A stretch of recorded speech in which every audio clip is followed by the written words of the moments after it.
Hello, everybody, and welcome to another episode of the Capital Gains Tax Solutions podcast, where, as always, we believe most high net worth individuals and their professional teams struggle to find great capital gains tax deferral options. Not having a clear plan is the enemy, and using a proven tax deferral strategy, such as the Deferred Sales Trust, is the best way to exit your highly appreciated assets tax deferred so you can create, preserve, and grow your wealth. My name is Pearson York. I'm your co-host today, filling in for Brett Schwartz. In each episode, I'm joined by some of the best wealth, business, real estate, and leadership individuals in the world to share ideas, deal stories, and inspiration. So together we can make complex tax deferral strategies simple and passive income plans achievable. As always, we are streaming on expertcresecrets.com, the Capital Gains Tax Solutions YouTube channel, the Facebook Kingdom Luxury Realty Facebook channel, the Kingdom Luxury Realty YouTube channel. Please rate, review, subscribe. And I'm super excited about our next guest. He does self-storage and self-storage only for the last 17 years, has built up quite a significant portfolio. Scott Myers, how you doing?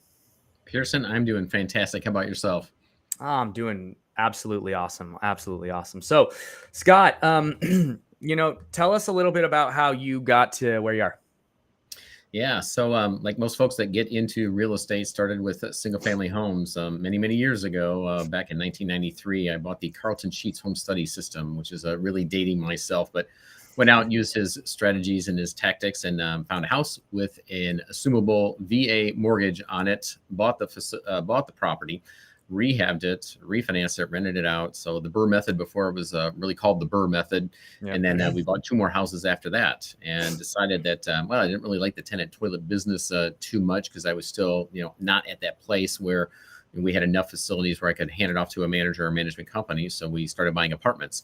And really what that did is just kind of compound a lot of our challenges that we had in just the time. This was passive for me at the time, meaning that this was a supplement for retirement. I had a Fortune 500, I was working for a Fortune 500 company at the time, and it's still too much hands-on. And so I decided that if I'm going to stay in real estate, I needed to find something that just required less of my time, and that's either parking lots or self-storage. And once I began to look into self-storage and saw the similarities between that and multifamily, meaning multiple units in one location, and commercial financing, and how you can move the needle just by implementing a rate increase across 400 units instead of just 2 or 3, but then not have to deal with tenants, toilets, and trash. It was just people's stuff. Well, I saw the light, and then we sold off all our houses. We had about 400 apartments. We had 75 houses ish, and then sold all that off, and then just went full bore into self-storage. And we now own and manage. We have assets under management approaching 2.5 million square feet, and about 15,000 units nationwide. So we like the business, and we are excited about the market, where it's at right now and where we're heading. Yeah, absolutely. Awesome. So you said a lot there I want to unpack, but before we do, I believe everyone has been given a set of spiritual gifts or superpowers, strengths, whatever you want to call them. What are 1 or 2 superpowers or strengths or spiritual gifts that you had that have led you to be successful today? I don't know if it's a spiritual gift. It's just a place that we operate from, and that's just from a place of just transparency and integrity. That's Kingdom Storage Holdings is the name of our company, and we wear our faith on our sleeve. And we're providing self-storage facilities and businesses for our employees and for the people that we serve, and we're furthering the kingdom through that.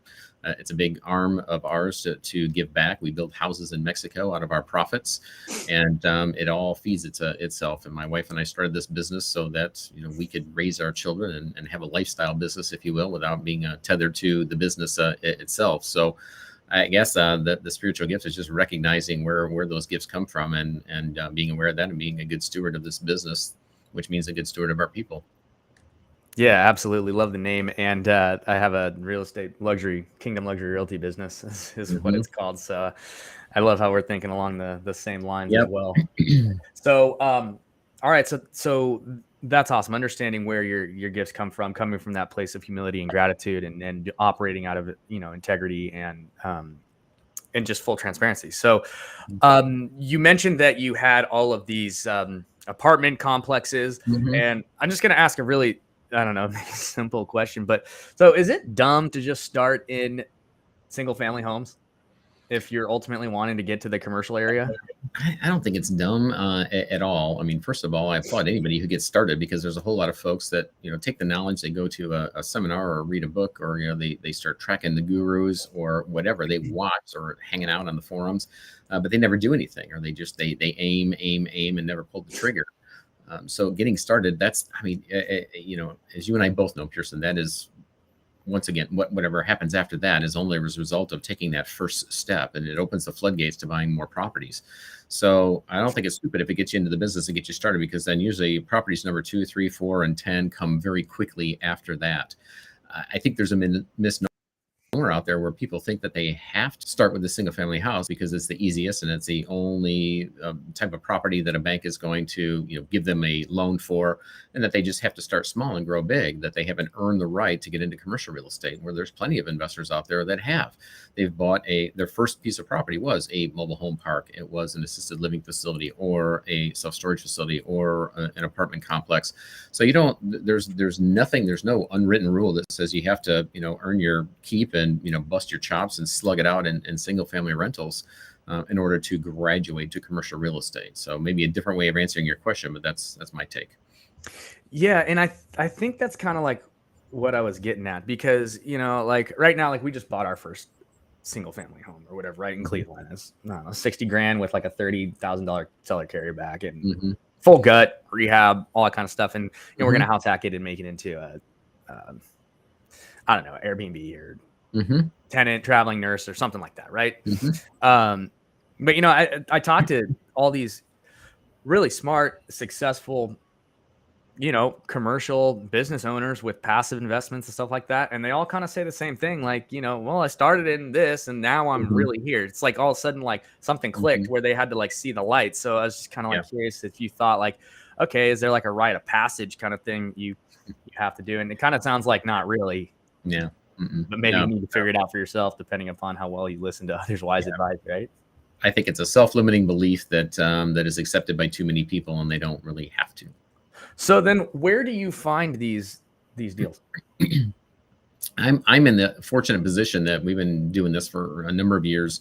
And also we have a teaching platform as well. So I've been educating and consulting and doing partnerships for a number of years. And I write for Forbes magazine and Inside Self Storage, and I speak at the trade shows. And so I'm fortunate enough and blessed enough that I have a platform and I have a voice, and people know me and my brand. And so as a result of that, and when you get to a certain level, people begin to bring deals to you. They, if they've been following you or see you out there, or your name comes up over and over again, when they have a deal that they can't take down themselves, or even if they are wholesalers, or if they are looking for partners, and the banker says, hey, we like the deal and we like you, but you need a little more experience and a stronger balance sheet, and maybe some capital to bring into the deal, then that's how people find us, because that's our message, is that we'll buy properties from folks if they want to wholesale it. We will do some joint ventures, we'll do some partnerships, we'll entertain that if it makes sense to do so. So because of that, over the years, a number of folks and a number of opportunities then come to us. But in the very beginning, for the folks out there that are just starting out, it's not too dissimilar to all other forms of real estate. And that is a grassroots effort of, going through, the various marketing channels. So sending out direct mail, and then following up with phone calls. You got to call those people, the owners. When you're driving your market, pulling on doors and talking to the person behind the counter. Sometimes it's the manager, sometimes it's the owner. Creating good relationships with the commercial brokers and the self-storage brokers in the market, and let them know exactly, here's what I'm looking for, and give me a call if anything meets the criteria. And if you don't mind, I want to be on your list, on your mailing list, on your email list, to get a steady stream of information and deals put in front of me. And then talking with business brokers, and the multitude of people in your circle, in the circles of real estate, that have access to and can potentially funnel deals, or at least make you aware of some deals that come onto the market. So you got to be in the business of marketing in the beginning to fill your funnel, to have an opportunity to even look at deals. Yeah, absolutely. So then that brings me to another question. So I'll get CBRE or like Crexie or whatever, right? And I'm always just kind of like, there's a piece of me, maybe as like the real estate investor, who like doesn't like the fact that it's like, quote, on market, right? Like, can you find good deals on market, or are you finding them all off market, or like, how do you feel about that? Yeah, I know you're the one asking the question, so I won't ask, Pearson, but I don't know why. Why is it that we all, as investors, we think that just because it's coming up here means that, you know what, it must not be a good deal, or somebody else would have found it, or somebody would have bought it already, or, I can't pay a broker because, that means they've already jacked the price Yeah. up to get the listing. I mean, we have all these inherent fears and again, some of these limiting beliefs. If I could go back to that again, it's interesting. We have a mastermind as well. And a perfect example is we brought, there's a broker that I work with on a regular basis, and she brought a project to the mastermind, and she broke it down. It was off market because it hadn't been listed yet. She knows better than to come into my room and give, deals that are on market, but she had some, previews of projects, and nobody came up to her afterwards except for one person. And that person took the deal down and made a whole lot of money. And for the rest of the folks, I'm just like, what is wrong with you? So I think there's something in the human psyche that we're naturally skeptical. So, and to that degree, we feel as if the low hanging fruit is gone. And the deals aren't just out there at the self-storage store, and you can just walk in, drive in, walk up, open the door, and pull one off the count, off the shelf, put it on the counter and buy it, because it won't be a good deal. You're overpaying for it. Deals, low hanging fruit, good, solid, strong deals aren't just out there for the picking. But you know what? I would argue that they never have been, Pearson. Deals are made, they're not found. And it is up to you in your underwriting, like any other form of commercial real estate, is to say, here's the price and here's where it is now, but where can I take it? So a good deal to one person may not be good to another. If you've got a solid deal at a decent cap rate, and it's cash flowing and it's occupied and rates are at the top of the market, it's turnkey and you can step in and the bank's going to finance it. Debt service coverage ratio, everything's in line, and your cash on cash you're happy with. That's one. That's one deal, and that's that works perfect for passive investors or some other folks that don't want to be that active. But for you and I, we're in the trenches. We're just like, that's a crappy deal. Anybody could do that. I want the 2x, I want the 3x return, and I want the ugliest thing possible. I want to do the full gut on it, and I'm going to turn it around, and and I'm going to take it from here to here, not just from here to here. So beauty's in the eye of the beholder. There's an internal return for everybody. They have an intrinsic value that they place on a deal that's different for everyone. So, something that you may look at that is listed, other folks might gloss over it, but then when you pull it down and look at the underwriting, it's just like, but what everybody missed, it may be a low cap rate, but what they didn't recognize is it's only 50% occupied, and there's another acre to build more storage units on the back. And so I can get a 3x out of this. I just need to do the heavy lifting. And that's what we do. So again, another long answer to your question, but they're out there, and the easy deals aren't there to just be picked up. Deals are made, not found. I love that. Deals are made, not found. That's a fantastic quote. I'm gonna start stealing it. I'll TM Scott Myers over there. Everybody. Fantastic. So, all right. So then you also mentioned that getting into converting from multifamily to tenants, traps, and liabilities, into self-storage, right? You liquidated. So since this is a tax, podcast, let's talk about it. So how did you handle the tax flow versus cash flow? And what was kind of like your the tax solution there that you were facing? Yeah, the tax solution on the single family side wasn't pretty. There was no solution. We sucked it up and took our medicine, unfortunately. There just wasn't an exit, because we were selling them off in tranches. And there wasn't there was a way, there just wasn't a vehicle that we had identified in which we could then go buy a self-storage facility after that. Now, when we exited our apartments, we did a 1031. Not familiar, had not met Brett Swartz, not familiar with the DST prior to that. Wish we had. But we did use a 1031 to go into those projects on our own. I'm so thankful, and I don't know if this is the direction we want to head or not, but we syndicate now a lot of projects. There's only so many we can do on our own with our own cash, and the 1031 works beautifully for that. However, when it comes to our syndicated projects, it's not so easy, and that's how the DST has come into play, and that's how we found Brett. And so been at this a number of years, and far too many years into this before I was able to find that strategy and meet up with you folks. But that is the avenue that we're going now with our syndicated projects and also with our fund. Yeah, awesome. So that brings me to one of our capstone questions, which is what has been your biggest frustration with the capital gains tax as it pertains to the 1031? Yeah, that's it. Either sucking it up and paying it if we can't identify something. We're in a little different environment right now where I think we're seeing it certainly is still not our best option, but we're seeing some folks they're paying their taxes and taking their lumps because they feel that the situation is going to get worse down the road and the tax rate's going to be higher, and they're forgoing that.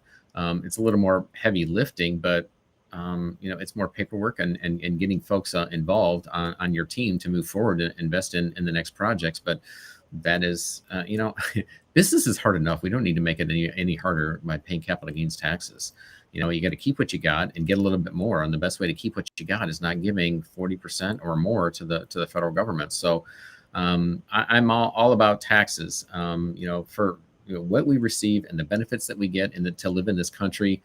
Absolutely, 100%. I am on board, and I think every penny is for the most part is put to good use.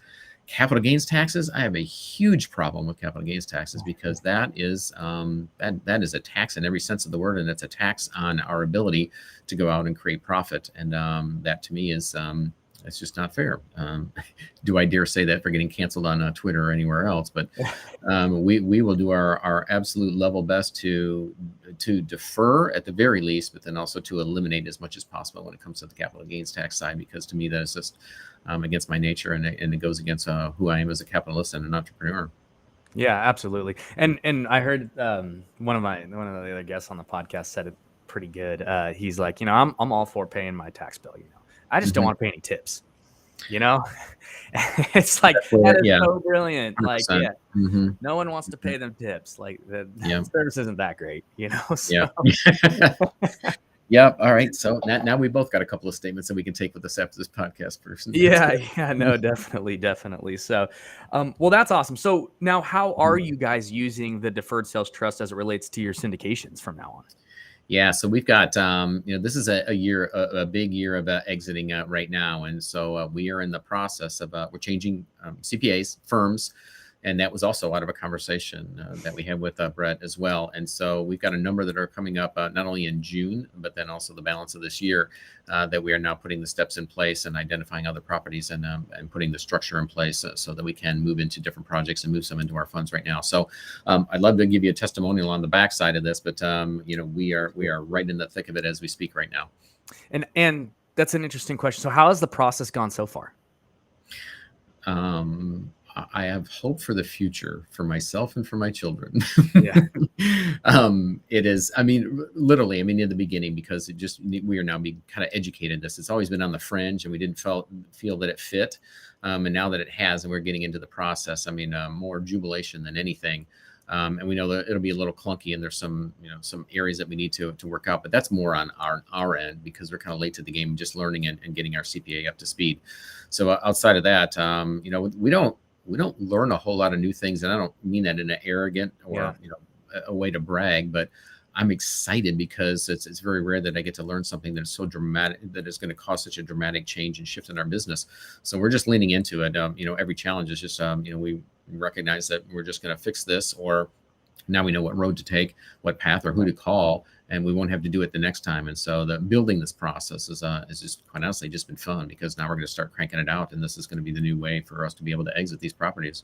Yeah, absolutely. So, along those same lines, it's it's interesting to kind of talk to you as you're like making this transition, because I talk with a lot of people who are either on like the end of it, right, or like they're starting their journey, right? Not a lot of people I get to talk to are in like the actual at least on the podcast, right?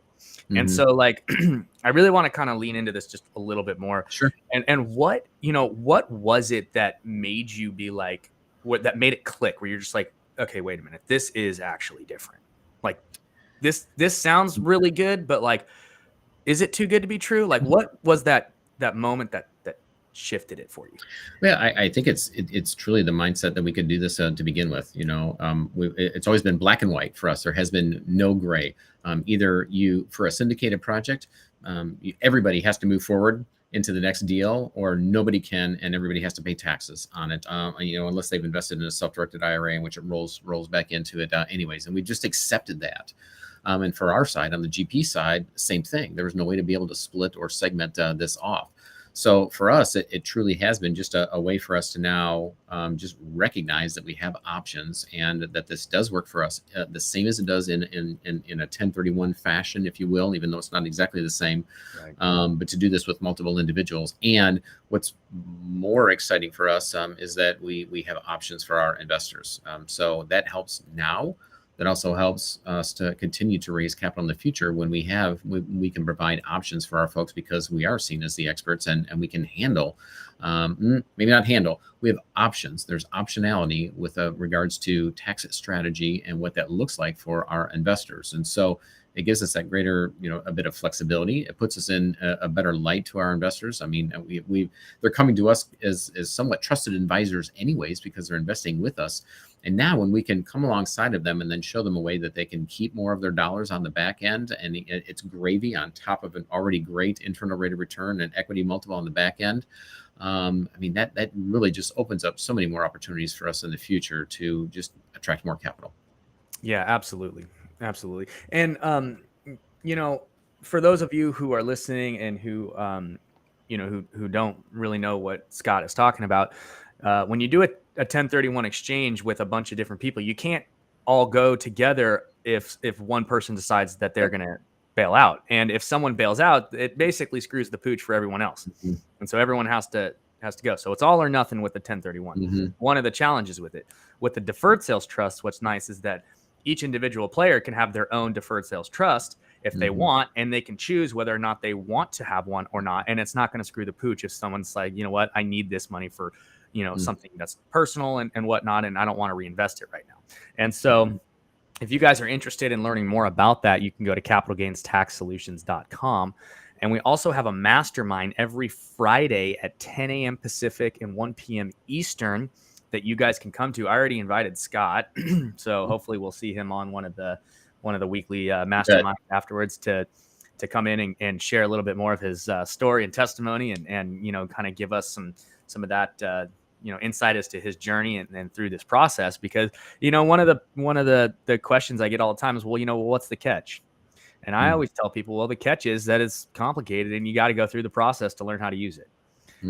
And so and it's a journey, and you got to bring along your CPAs, and you got to bring along your tax attorneys and your estate planners and your team and your trusted professionals in order to learn about this and get everyone on board and on the same page. And if you don't, it's really easy for somebody who has a lot to lose without a lot to gain, right? And egos involved and all this kind of stuff to be like, okay, well, I don't like that, right? And now it can ruin it for you, and without having without having a true understanding of what it is with everybody. And so that's kind of the challenge with it, is you got to go through that process. Yep. So, we're real excited to have Scott on there to be doing that. So Scott, I want to kind of get into the lightning round. I know that we're kind of running up on our time here, but I just have some questions for you. Before we do, where can people reach you? Let's say they want to connect with you and get involved in some of your deals. Yeah, so the mothership is selfstorageinvesting.com. And if you look at the menu, it'll kind of guide you as to what you're looking for. Again, we teach people about the business, folks that are looking to be active investors. If you click on the passive investing tab, we also syndicate our projects, and we have a fund, as we mentioned. And so if folks want to invest passively, that's an opportunity and a place where you can look at all of the projects that we have that are listed and available to invest in. And we also have a mastermind for folks that are active investors that are operating at a different level. And we share deals, we share equity projects, we share our Rolodex of folks, and it's just a whole bunch of folks, 8 players in the industry that are moving at a pretty quick pace. So, and to reach out and connect with me or anybody on my team, all at selfstorageinvesting.com. Awesome. And you can get on the mastermind there as well. Absolutely. Fantastic. All right, guys. So that's Scott Myers over there at selfstorageinvesting.com. Let's get into that lightning round. So what is your favorite leadership quote? Favorite leadership quote? You can't do it all. I mean, literally, you can't do it all. And I have to remind myself of that all the time. And so that is Seth Godin. And, just talking about delegation and, who, not how. And now we all know Mr. Keller and, the other folks that have adhered to that as well. And so once you recognize and realize that you can't do it all as much as you'd like to think so, and you begin to delegate and give up that control, that has helped me immensely. For those of us, and maybe it's a little presumptuous that they have an issue with control, you just realize you can't do it all, and you just need to start delegating. Yeah, absolutely. What's your favorite book? Traction. by Gino Wickman. I've gifted that more than any other book, and that has changed our organization more dramatically than anything else. And outside of that, or even above that, is the Bible. It's a fantastic book. If you haven't read it, anything you need to know about business, marriage, finances, everything is in there, and everything else since then has been written from it. Yeah, absolutely. And that's just the instruction book for life. So Yep. we're done. If you guys need help with your lives, go read the Bible. Yeah. It'll get yourself some Jesus. It's all in there. It'll help for sure. So, all right. And what are you most curious about right now? Oh, I guess anxious to see. And, we've, we think that we know, or at least we've got a pretty good handle on where we're heading in terms of, the recession. We're in this inflationary period. We're calling it a bear market right now. Even if everybody else is, we're seeing it. We're seeing less offers on our facilities right now. Interest rates going up, and there's people that are changing, banks that are retreating a little bit. And so I'm just curious to see exactly what this is going to look like. We've got some very aggressive interest rate hikes, and I just don't know to what degree that's going to affect the sales that we have planned for this year, the cap rates, and how soon they're going to change along with that. And then for our projects in which we're buying and doing developments, what the banks are going to do with regards to funding. We just, last time around when Lehman Brothers fell in 2008, that was like musical chairs, and there was immediate, the music stopped and everything stopped. And I'm just curious to see if there's going to be anything that causes that, if the war gets ramped up, if all of a sudden consumer confidence goes, in the toilet quickly, and then everything shuts down. How fast is the market going to turn? Is it going to be gradual, or is it going to fall off a cliff like we did back then? Yeah, I have no idea. And I ask every single person. I'm curious about. Yeah, me too. I think everyone is on pins and needles on that one, and everyone's crystal ball seems to be broken. So absolutely, yeah. If you can find somebody whose works, let me know, because mine's in the shop. I don't even know where the shop is anymore. I don't even think I have one anymore. I gave it away. It wasn't working. So interesting. All right. Well, Scott, thanks again, man. Any parting words? Oh gosh, guys. I think no matter where we're at right now, when times are good, there's people that are promoting fear to investors that say, well, all the good deals are gone, and you can't right now. You're too late to the game. Train's left the station. And people are going to hear what you and I just said, Pearson. They're going to be afraid of interest rates, and banks are going to shut down. I'm going to be in the middle of a project. I'm going to lose my earnest money. Guys, this is for us. This is our last, call it my last opportunity, at least the way I see it, is the next 3 to 4 years during this recession, maybe 5. We're going to be buying everything possible. So this is a big land grab for me, and this will be my last go around. And we're going to amass a huge portfolio, as much as we get our hands on. Developments, abandoned development projects. When we know that what hits the fan, we're going to find some properties where people can't refinance because the LTVs are too low now with the banks, and they had too high of an LTV and they didn't create value. We're going to be snatching up properties, all those opportunities that I missed out on in 2008 and 2009 because I didn't have enough capital and I didn't have enough lending partners and also staff to go out and do this. Well, we've got a whole lot of capital now, and we've got access to more of it, and we're going to attract more of it because of the DST. And we have the ability to go take down a lot of properties right now. And so we are actually, when there's a fire in the building, everybody's running out, and we are the ones that are absolutely running in full bore right now. And so we are we've got a huge appetite. We're going to be buying a lot, and then 3, 4, or 5 years from now, we're going to be selling it all off at the height again. And then I will sail off into the sunset. So if you can learn anything from watching us, just watch what we're doing. Go over to selfstorageinvesting.com and just follow us and see what we're doing. But at the end of the day, don't get scared by what all the fear that everybody else is creating. You make money in any investment, and yes, that includes real estate, when you buy. And pretty soon things are going to be on sale in a big way. So get your capital ready, get your lending partners ready, and go out and deploy. Awesome. Thanks, Scott, so much for just your wisdom and just your time on the podcast. I really enjoyed it. Got a ton of value. And thanks again, everybody, for listening to another episode of the Capital Gains Tax Solutions podcast. As always, we believe most high net worth individuals and those who help them struggle with clarifying their capital gains tax deferral options, not having a clear plan as the enemy, and using a proven tax deferral strategy such as the deferred sales trust is the best way to exit highly appreciated assets so you can create, preserve, and grow your wealth. Please rate, review, and subscribe, guys, and we will see you on the next one. Have a good one.